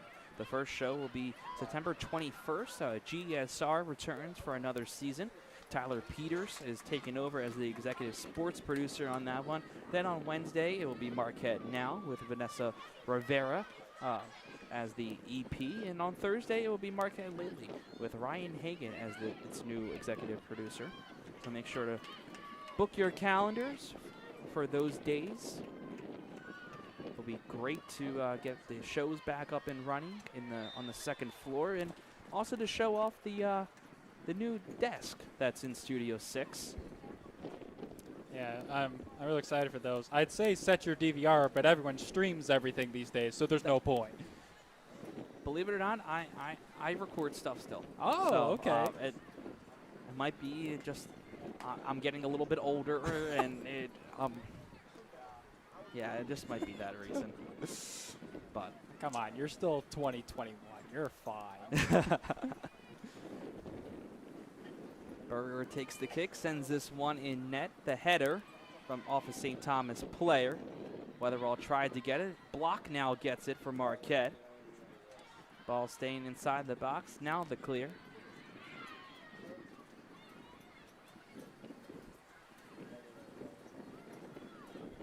In the 76th minute here in Milwaukee, as Block gets ready to pass it to the left side.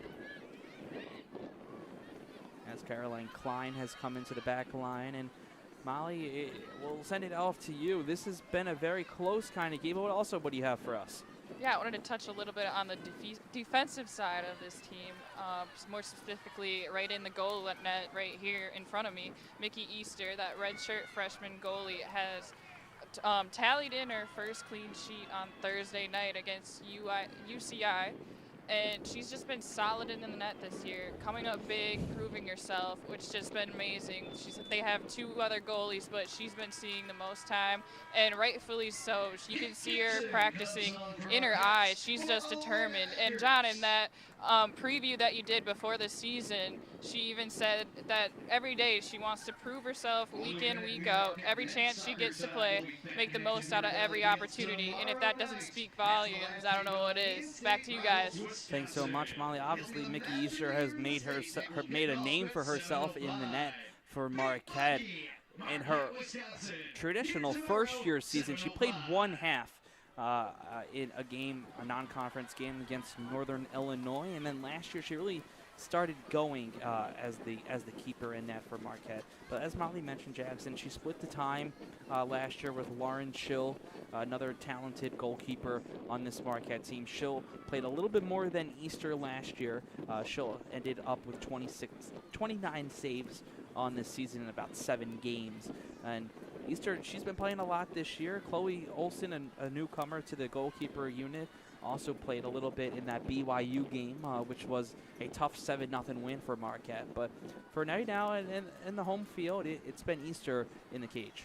Yeah, she's done a really good job. I mean, in at least the home games she's played, yes, she did give up 3 to Central or Western Michigan.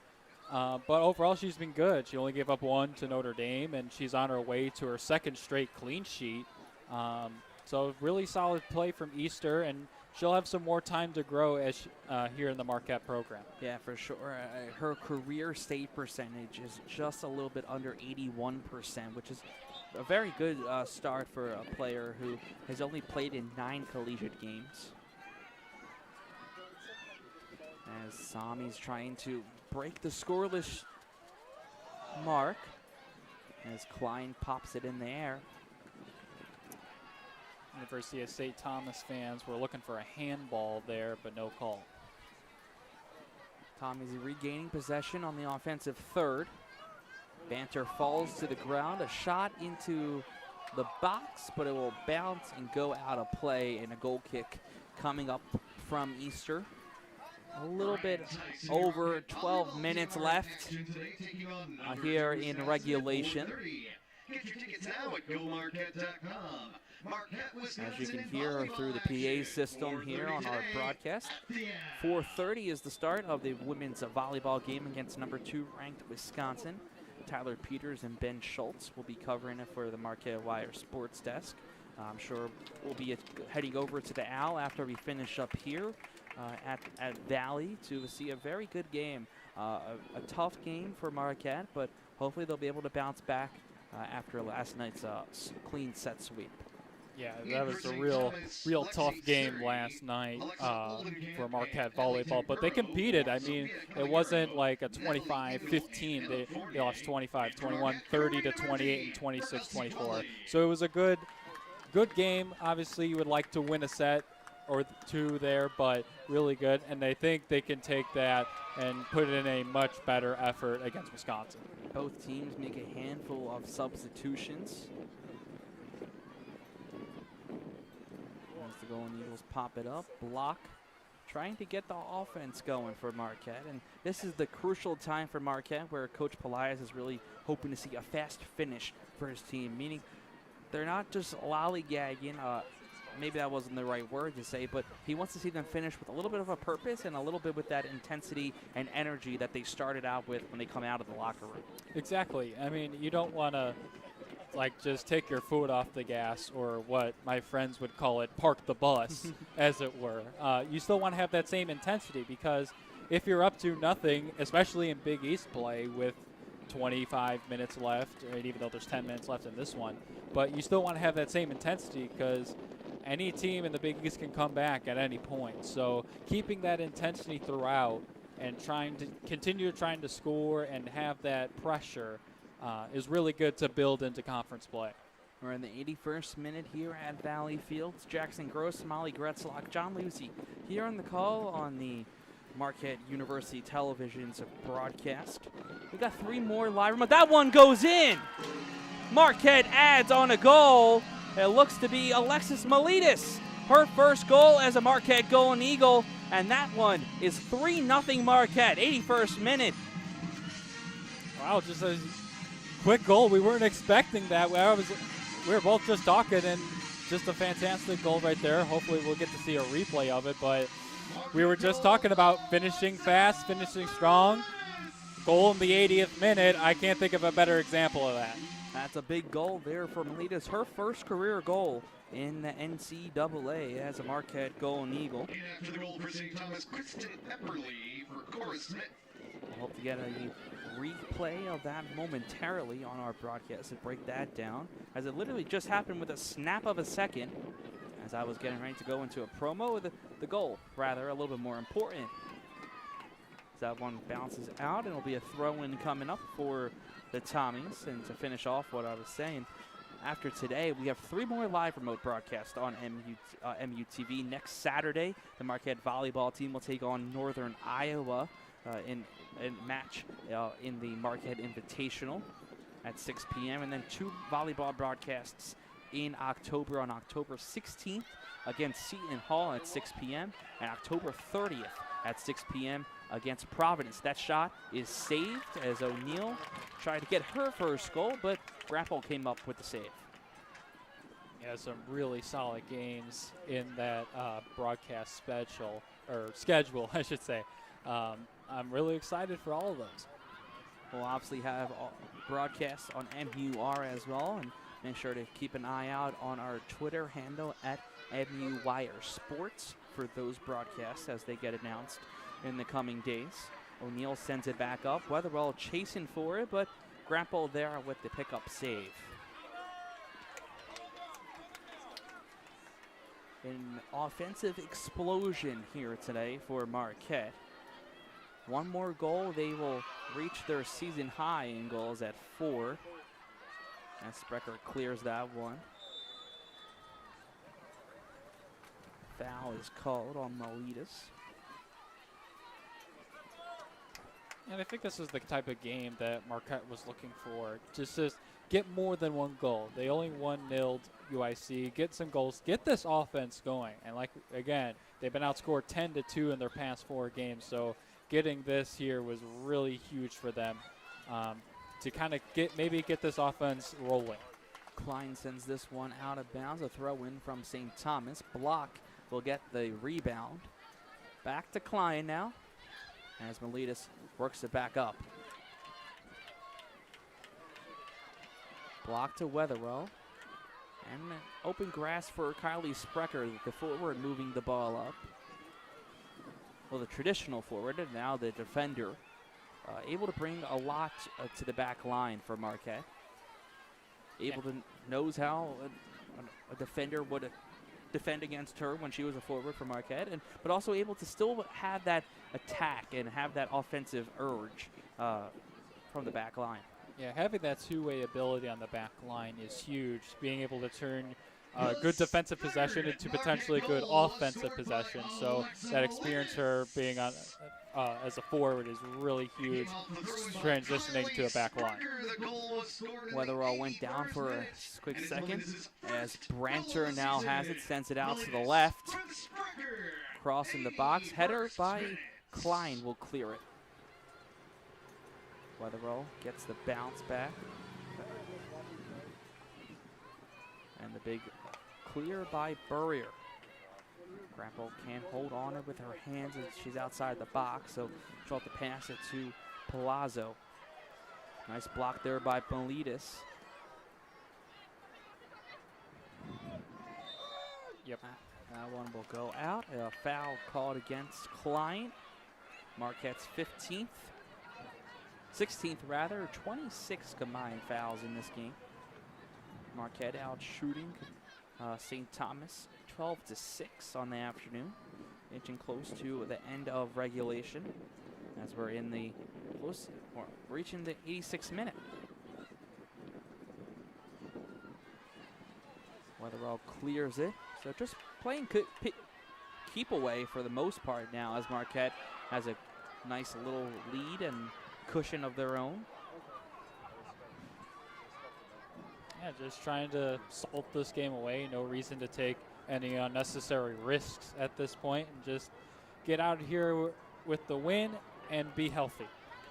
Well, you talked about last game, it was a 1-0 win for Marquette. I asked Maddie Monticello post-game, how do you kind of want to improve as Banter takes a shot, and the field goal is not good as it sails a little bit far left. have to get as many football references as I can as we have about 4 minutes left on our broadcast in regulation. But going back to Monticello, what are you hoping to see out of your team come Sunday? And you have a couple days to prepare for it. It was, let's score a little bit more. We had so many opportunities on Thursday, and they had 15 shots and 10 crosses, and they were only able to get 1 goal. She said, if we can get at least 5, that'll be a good start. I like our energy. I like the chemistry that we have, but let's kind of get the scoring up a little more. And they're 2 goals shy of 5, but they're 2 goals more than Thursday. Exactly, and you just want to clean up that finish.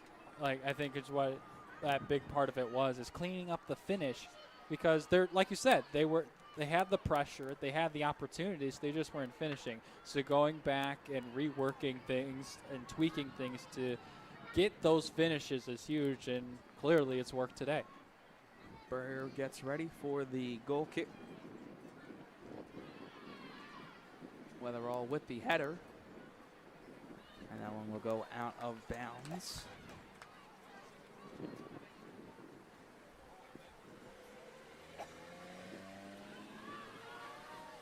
Marquette keeping possession on their all-offensive third. Gibson moving her way in, looking for goal 1. She already has an assist. Passes this one into the middle, but nobody there to make contact with it. Cleared by St. Thomas, so Marquette will have another opportunity. But a great pass there out of Kate Gibson. She's had a good, nice game here today. An assist in that 36-minute goal by Maggie Starker. Another first-year forward that Marquette fans are going to be excited to watch as she develops over her coming years. Yeah, I mean, clearly showing off some talents as is, maintaining that patience and that goal, and then getting that beautiful cross across for the header. A corner kick coming up for the Golden Eagles. Haley Block will take it this time in the right corner, just next to the scoreboard. Block sends this one in. The header not able to be connected, but Melitas keeps it in possession of the Golden Eagles. Weatherall sends it to the right side along the Marquette sidelines. Block passes it back up into the corner. Sprecher chasing in, crosses it, but it will get out of bounds, and it'll be a goal kick coming up. Yeah, that was a nice, real strong punch from Olivia Grotman to get that cross out on the corner, and then just good solid defensive effort from St. Thomas to clear. Next up for the Golden Eagles will be another non-conference matchup, their final non-conference matchup of the season, as Branter comes in. A foul will be called just outside the 18. So a big opportunity here for the Marquette defense to hold their ground and keep this game where it's right at. A similar spot where Rachel Johnson's goal came in. Easter setting up right along the left post. Taking the shot for the Tommies is Ellie Temporo. Just under a minute and a half for Marquette to keep this clean sheet. Temporo gets the signs from the official. She takes the kick, and that one sails across the crossbar. That time the field goal would be successful. And that would have tied the game up at 3-3 if this was football, but this is soccer, so no cigar. And you weren't kidding when you said trying to get as many football references in the last 4 minutes. We don't have any more live remote broadcasts on Sundays to talk about it. So 1 minute remaining here in regulation in Milwaukee. Block passes it up.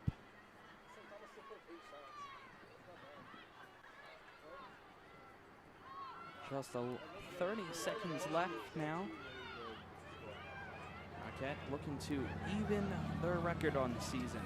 They will go to 3-3 on the young season in 6 games and move to 3-1 at home. That That road record is going to need some improving. Obviously, they played two really tough opponents, but got to improve that road record. 5, 4, 3, 2, 1, and that will end the regulation as the Marquette Golden Eagles defeat the University of St. Thomas Tommies by a score of 3-0. Goals from Maggie Starker, Rachel Johnson, and Alex Melides is all that the Golden Eagles needed, and they had a great performance, their second clean sheet of the season. Back-to-back shutout wins for Marquette under the leadership of Frank Pelias. Marquette moves to 3-3 on the season, 3-1 at home here at Valley Fields.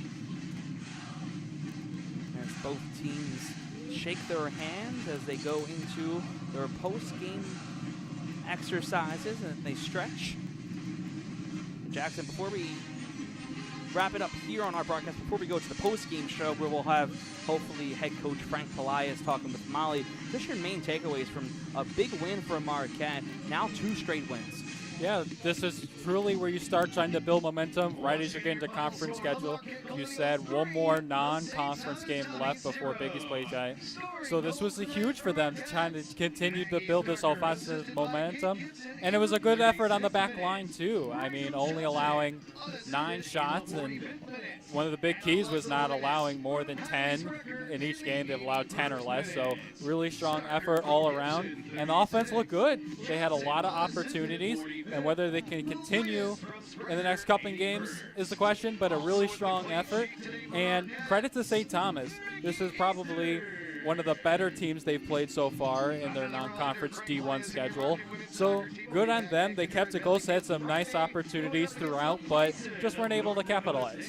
Golden Eagles outshot the Tommies 9-12 on the afternoon. 5 saves by Grample in net for St. Thomas. Well, just 2 saves on the afternoon for Mickey Easter. And she gets another win on the season, her second clean sheet of the season as the netminder of the Golden Eagles.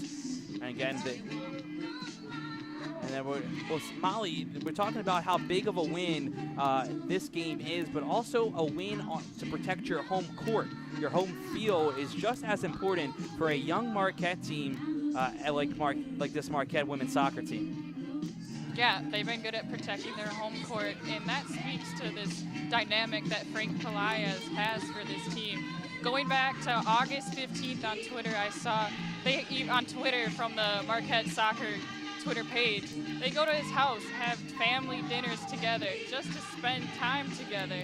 The coach, he cares for the game, but he also cares for the players. It shows on the field when they're playing. They have passion, they enjoy what they're doing, they look forward to coming to the field and playing for him, and that just goes off. Hard work pays, and then they can win games. Back to you guys.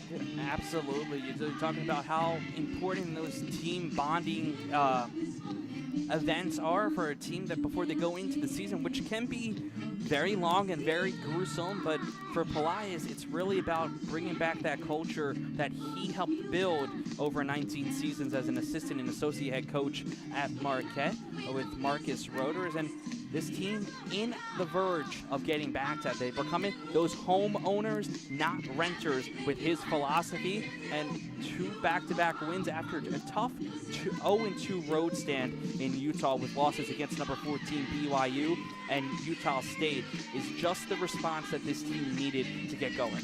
Yeah, those bonding experiences that you and Molly are both talking about are huge because you're not the pros yet. You still should have fun with your teammates. At least try and be friends with your teammates. So those are huge to build team chemistry and to improve confidence overall for the team. So, and yeah, this was huge for them to come back out, get some mojo going, get the good vibes going. As the team's running across, the high-fiving all the tradition fans. that Marquette women's soccer has with the home fans. After the game, they go high-five the fans just alongside the crossbar of the fence, a tradition they weren't able to exceed and do last year. And if you ask Elena Eckert and Kylie Sprecher and Maddie Monticello, that is a reason why they also came back. They missed being with the fans. Sprecher told Kelly Riley, a women's soccer reporter with the Marquette Wire this week, her story about the 3 will be coming out on Tuesday in the Marquette Tribune.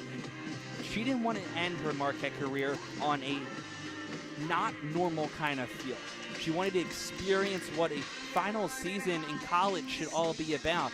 Making those memories with your teammates, experiencing wins at the home in your home field with the fans, but more importantly, build on what you built in the past, and that's what these three have done.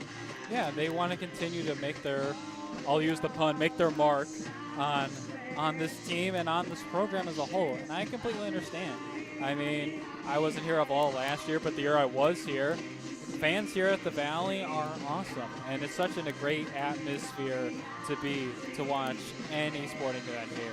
Well, we're just a couple minutes away as we got the sign from the Women's Soccer Sports Information Director, Scott Kuykendall, that Coach Pelaez is on his way to the right corner of the field to speak with Molly post-game. And we'll keep it here as we get into our post-game show here on MUTV in Jackson. We're kind of talking about a team that has a lot of depth for Marquette. We saw it here today. We had a first year. We had a returning redshirt first year in Alexis Nolidis and Maggie Starker. And then they also had the veteran in the redshirt junior midfielder Rachel Johnson score. So they're doing it a lot with different pieces, and that could be the key piece that Marquette has been missing. Yeah, depth is huge, especially in a sport like soccer where the amount of time you're running is insane. So having that depth is huge, and to build up those young players as they continue to get experience. So once they hit Big East play, it's not as much as a shock as it would be. Well, we're about seconds away from talking to the leader of the program, who was a part of Marquette's program record 20-win season in 2000, and it was six-year stretch from 2008 to 2013, where Marquette made 6 NCAA appearances and won 5 Big East regular season titles. As we just get moments away, as we waiting for the send-off to Molly down at the field. She'll be talking to Coach Pelaez, talking about today's big win for Marquette, 3-0 against St. Thomas. Jackson Gross, John Liuzzi here on the call. Thank you so much for being with us throughout today's contest, and glad you're there. And Molly, we'll throw it to you as you're speaking with head coach Frank Pelaez. Hey, you're standing down here with head coach. So first, how was this win? How does this feel to have this win? 3 goals, 3 different people. I think being able to have multiple people score goals, that's what you want in a game. I mean, we train that way every day. We train that everyone does finishing. But at the end of the day, you could ask any coach in the country, Sundays are a grind. No matter who you're playing against, it's a grind. And I think at the end of the day, the team that can just grind it out a little bit more sometimes comes on top. With your heartfelt message before the game talking about 9/11, how do you think your team held this in their mind as they were playing, just as a tribute to this nation and everyone that sacrificed? You know, that's you don't want to get too emotional when it comes to before a game, when it comes to a subject that that important. But I think everyone knows, and they're not only playing for themselves; they're playing for others all the time. We're lucky. Rachel Johnson, 2 goals, 2 games. What have you been seeing from her as a vet on the team, and how has she been helping those freshmen and sponges, as you say? Yes, they're sponges, and we got some great leaders when it comes. We got great people, and they're, like I said, they're invested. They're bought into things. They want to share their knowledge, and they want to go out with a bang. So, her scoring goals, it's pretty cool. And looking ahead, 2 more games of this homestand. What are you looking at to improve and just keep going on with this season? Well, you're right. It's a constant improvement. We got to keep training. We got to keep improving. Never think that we're better than what we are. We stick to the fundamentals and do it aggressively. Do it with enthusiasm out here in practice. Practice to me that's the key to everything. How hard we go at practice, and then the game kind of sets itself when it's game time. So I'm looking to. I can't wait to be back. Pretty much. Perfect. Looking forward to watching. Thanks, Coach. Congrats on the win. Thank you for coming out here. Yes. Back up to you guys. Thanks so much, Molly, and thanks for Coach Pelaez taking the time post-game to talk with us here on MUTV. And you can hear the passion and just how much this win means for him, but more importantly, the win means a little bit more for him that his players are experiencing in Jackson. Yeah, I mean, this is important for the players to experience what it's like to go on a win streak like this. This is, I believe, their first win streak of the year. So getting that momentum and knowing what it takes to win game in and game out is important. But yeah, it's and also marker of a good coach that you're more excited for your players being happy than you're excited for yourself. Absolutely. Marquette defeats St. Thomas by a score of 3-0. Rachel Johnson, Maggie Starker, and Alexis Miletus, all the goals winners here today at Valley Fields. And before we wrap it up, a special thanks to our producer, Charlie Wakis. He also was our director and live remote coordinator today. Station manager Andrew Amuzu, executive director of the Marquette Wire Amy Galashewski, and our station engineer Steve Krause. And for my partner Jackson Gross and Molly Gretzlock down at the sideline, my name is John Liuzzi. Thank you so much for tuning into this presentation of Marquette women's soccer on Marquette University Television. The Golden Eagles moved to 3-3 on the season, 3-1. Rather at Valley Fields, thanks to a 3-0 win against St. Thomas. Thanks so much. Be safe, and we'll see you next Saturday on MUTV for Marquette Volleyball versus Northern Iowa at 6 p.m. Have a great night.